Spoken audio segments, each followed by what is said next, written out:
Good morning. જય હિન્દ દોસ્તો. આજે છે આપણી જર્નીનો 24મો દિવસ.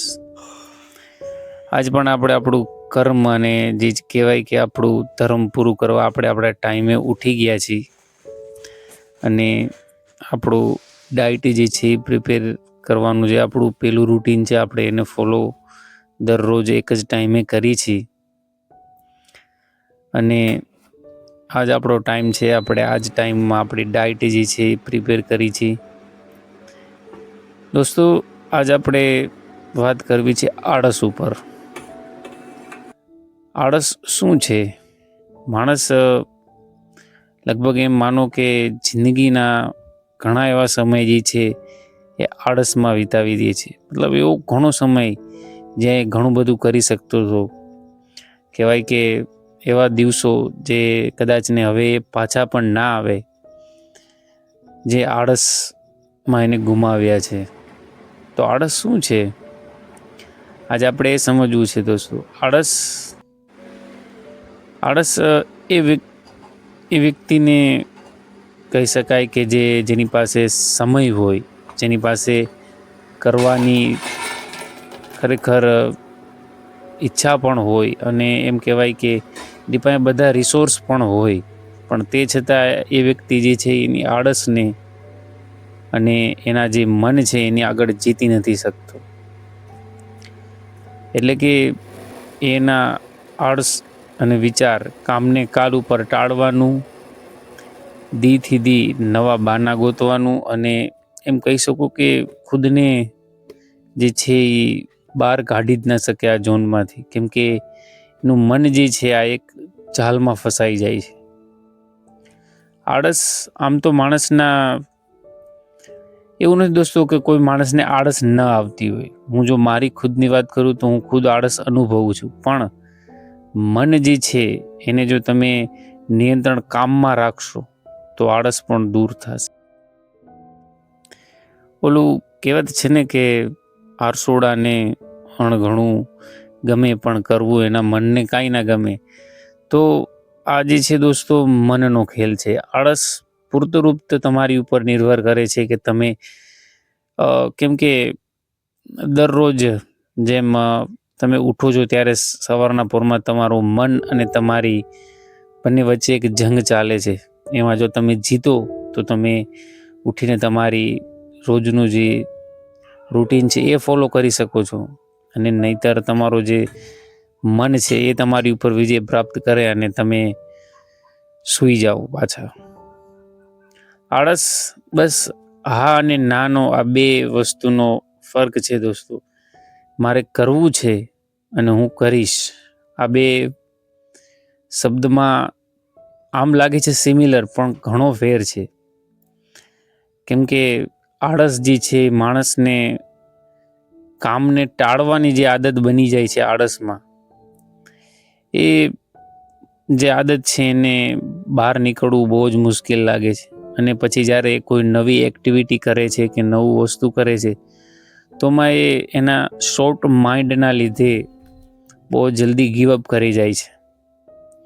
હું મારી ખુદની વાત કરું તો મેં ખુદ આળસ અનુભવી છે ઘણી ફેરે.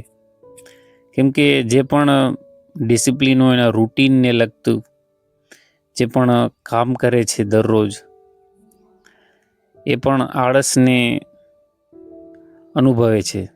પણ એવું નથી દોસ્તો, આળસ સામે તમારે હર રોજ જીતવું પડે છે. જેમ આપણે પહેલી વાત કરી, તમે કાં તો હા કહી શકો છો તમારા મનને અને કાં તમે ના કહી શકો છો.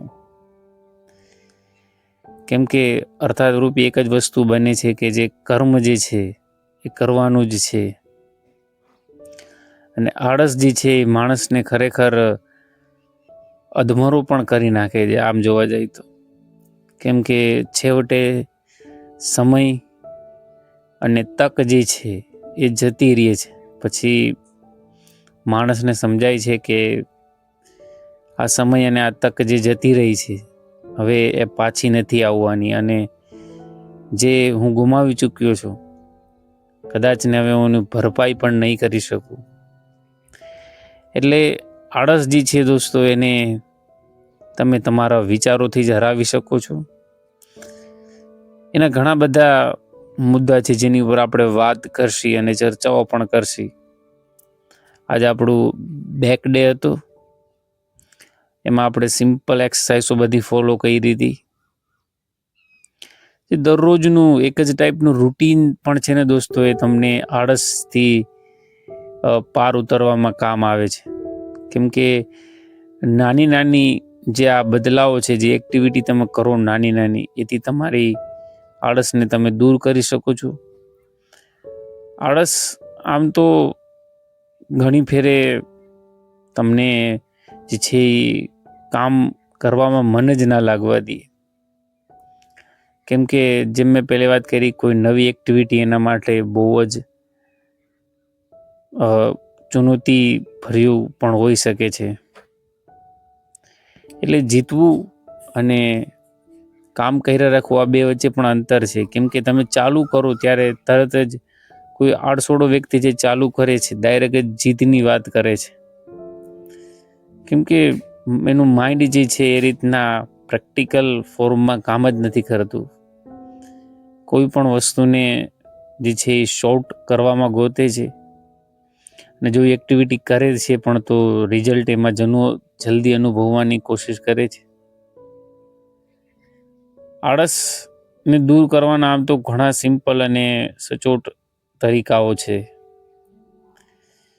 એની ઉપર પણ આપણે વાત કરશી. પણ આજ એક સિમ્પલ ફોર્મ્યુલામાં આપણે સમજી શકીએ કે આળસ જે છે દોસ્તો, એને સિમ્પલ સમજી શકો છો કે તમારું મન છે દરરોજ તમને એક જ વસ્તુ કરવાનું કહે છે, તમે કરો છો. અને એક તમે છો જે તમે તમારા મનને કહો છો કે મારે આ કરવું છે.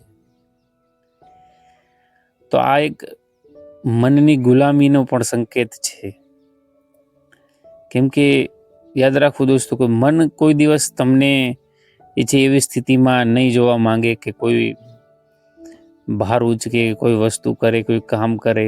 મનનું સંવેદન એક જ કામ હોય છે કે તમને આરામ આપે. પછી આપણે આપણી મીલ કમ્પ્લીટ કરી ગયા હતા, એટલે એ પણ આપણે આવીને લઈ લીધી.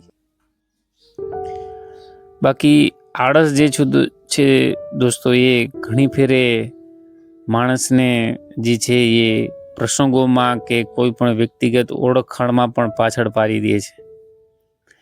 કેમ કે ધીરે ધીરે એ માણસ જે છે આળસની અંદર ખુદનું અને ખુદના આસપાસનું અસ્તિત્વ પણ ગુમાવવા માંડે છે. આળસ એટલે હદે પછી એ માણસને એમ કહો કે તોડી નાખે છે, કે પછી કાંઈ એ વિચારી જ નથી શકતો.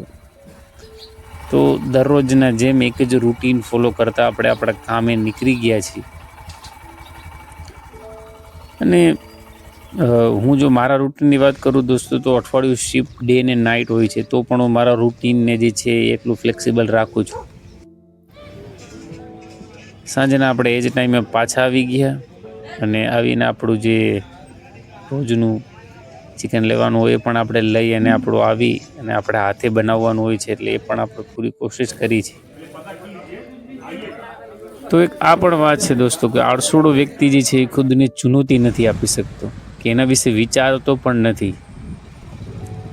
સાંજનો સમય થઈ ગયો છે, એકદમ જોરદાર વ્યૂ જોઈ શકો છો તમે. અને આપણું એક પાર્સલ જે છે આપણે મંગાવ્યું હતું ક્રિએટની, એ પણ આવી ગયું છે. આપણે આપણા એ જ ટાઈમે ઘરે પણ પહોંચી ગયા. તો દોસ્તો, આળસને સમજવી, તમે કઈ રીતે આળસને સમજો છો એ મને જરૂર જણાવજો. આ જોવાના નાટક તમે જોઈ લ્યો ખાલી. તો મને જરૂર તમે જણાવજો દોસ્તો, કે આળસને તમે કઈ નજરે જોવો છો અને કઈ રીતે એનાથી ડીલ કરો છો. આપણું ડિનર તૈયાર છે, અને સિમ્પલ બેસિક ઘરનું, બસ થોડીક ચિકન બ્રેસ્ટ તો ખાઈ લીધા. પછી ટાઈમ હતો એટલે આપણે થોડીક વાર, કેમ કે સવારની મોર્નિંગ વોક છે આપણે મિસ કરી છે, એટલે સાંજે આવી અને પછી ટાઈમ કાઢી આપણે વોક કરી છે. જે કાંઈ 5-10 મિનિટ ટાઈમ જડે આપને. તો આજ માટે એટલું જ દોસ્તો. અને મને જરૂર જણાવજો કે તમે આળસથી કેવી રીતના ડીલ કરો છો, અને આળસને કઈ રીતે ઓળખો છો. ને એનાથી ખરેખર બહાર નીકળવા માટે શું શું કરો છો? તો કમેન્ટ કરજો દોસ્તો. જય હિન્દ. અને આપણે આ સિરીઝ આમ જ કન્ટિન્યુ રહેશે. આળસથી જીતવું અને આળસથી જીતી અને ખુદના લક્ષ્ય આગળ પૂગવું એ જ આપણું કામ છે. આજ માટે એટલું જ. મળશે આપણે કાલે દોસ્તો.